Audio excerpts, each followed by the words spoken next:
विधानभवन राडा प्रकरणी नितीन देशमुख आणि ऋषिकेश अटकेमध्ये होते, तर अटकेत असलेले दोघंही तुरुंगाच्या बाहेर आले। दोघांना 2 दिवसांच्या तुरुंगवासाची शिक्षा।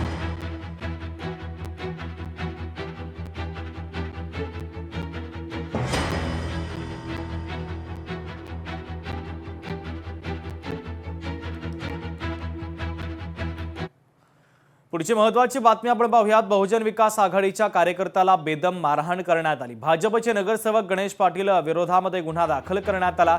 मला फसवण्यासाठी षडयंत्र रचलं, भाजपचे नगरसेवक गणेश पाटील यांनी दावा केलेला आहे।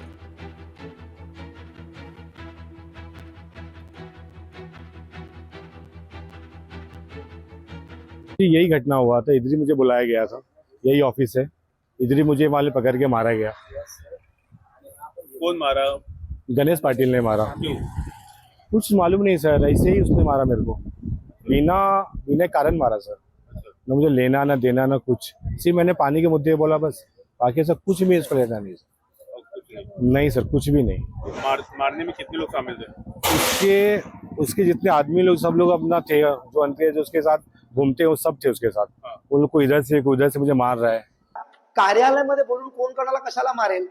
दुसरी गोष्ट, जर 4-5 जण मारतच असतील तर रक्त निघेल, हातपाय तुटतील, असं काहीतरी घटना होऊ शकते। आणि लक्षात घ्या, जेव्हा 4-5 जण मारत असतील, सगळ्यांना तेवढी सुज्ञता असते की अशा पद्धतीतच मारलं पाहिजे, असंच मारलं पाहिजे का नाही।